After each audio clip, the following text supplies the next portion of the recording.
check out my predictions for the first round of the Rugby Championship.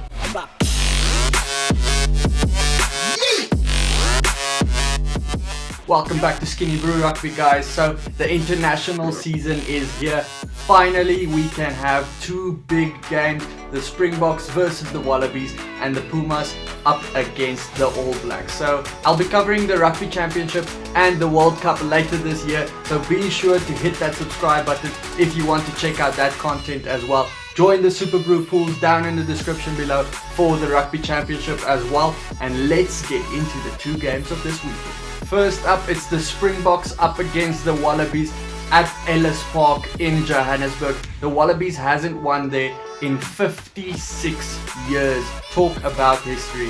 Rassie has made no secret of it that he's going to pick two different sides, and he has picked one side to play against Australia this week. Everyone's calling it a B team to play against them, and then there's another group of guys that has already went overseas to New Zealand to prepare for that game. I didn't actually predict this team too well. I actually made a video of that.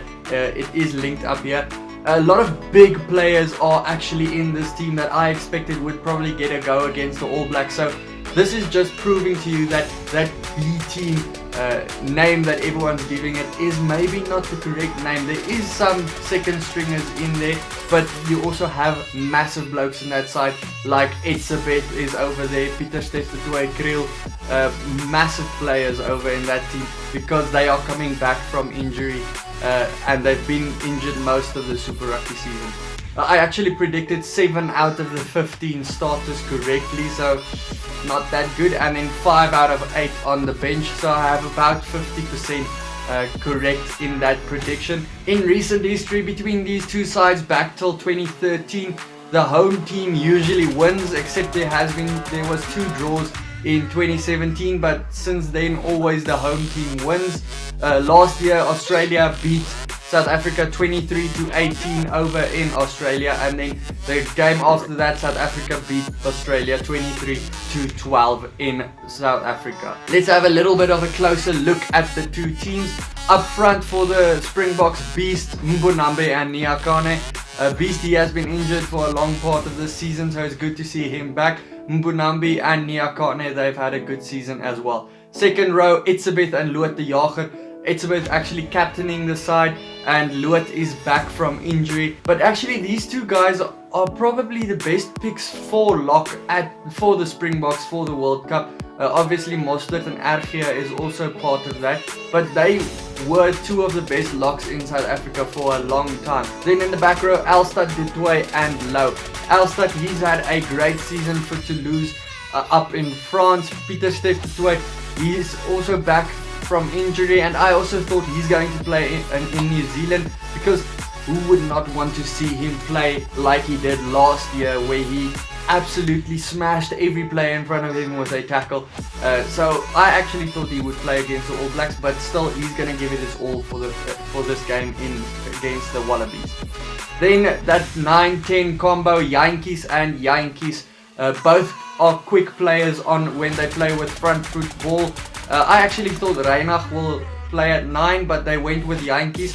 He's had a great season for the Stormers actually, so I don't see a problem with that. He has been playing really well. He is a breakthrough player. Last year no one knew who he was, and he has been around the block a little bit. He has played in Wales for a season or so, and yeah, I think he has developed a few parts of his game when he was playing up north for a little bit. Then it's not a all Sharks midfield like I predicted. It is actually Esterhuizen and Kriel. Esterhuizen, he's not been the greatest inside center this season. The Islander has been better, so that can be justified that the Islander is going to New Zealand, but it's still not the best choice, but he has been better. Kriel, he's back from injury, so it makes sense to actually get him back in this game to give him time to actually work up his game again. Has been great though, so it makes sense to also send him to New Zealand. The back three, Mapimpi, Nkosi and Geland, meaning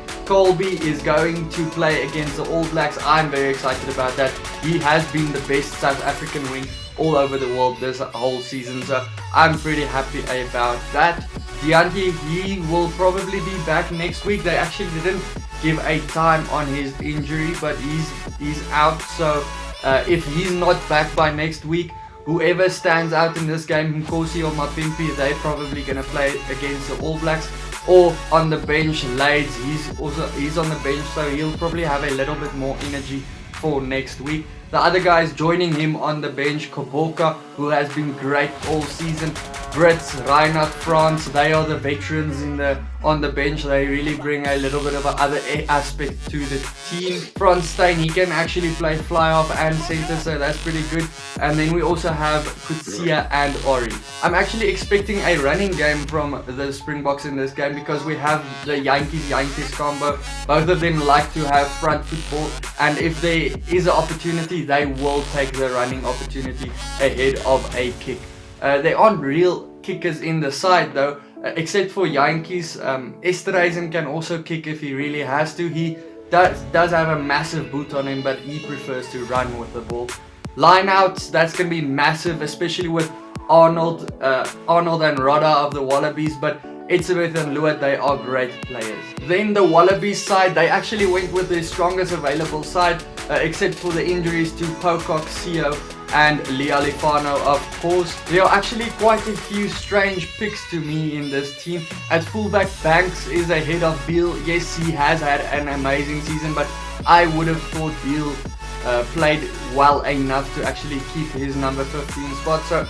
But hey, that's what they went with. Then Haylett Petty and Hodge on the wings. Hodge, he's more of a fullback to me, or a number 13 wing. I wouldn't necessarily play him on there. He's not the best wing for me, but hey, he is a massively good player. Maddox and Korobetti, I think they are a bit better though. I would have maybe picked them. If one of them isn't injured though, maybe let me know if they are, but as far as I know, they are in the camp. At 12 and 13, the obvious picks, Karevi and Kuridrani is over there.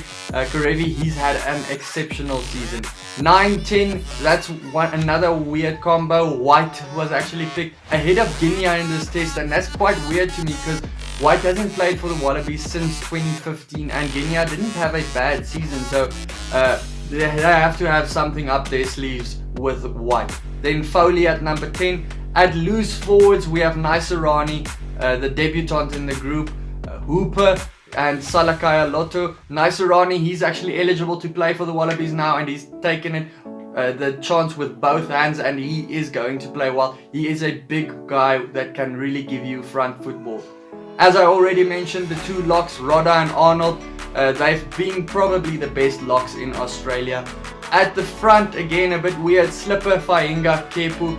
Slipper, he hasn't been the best prop at the moment in Australia. He hasn't started regularly either, so it's quite weird to me, but he's always been a great player.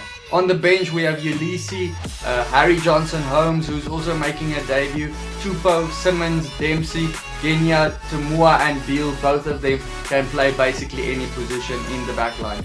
But my weird thing is James O'Connor was left out of the matchday 23, so why all the hype if he's not even gonna play, which is pretty weird to me. I would have probably brought him into the team, but maybe he's not ready yet. Maybe they think next week is a better chance for him to have his first game in a long time. But on the other hand, they picked Nick White straight into the team, so it's quite strange for me. In an article I read earlier this week, they called it the post-Falau era of the Wallabies. So they're gonna try and have another attacking threat, not Falau necessarily because he's not there anymore, but more of a maul, because if you saw the Super Rugby, the Brumbies really used a maul really well. So that's why they used the core of the Brumbies with Arnold over there and also Fainga.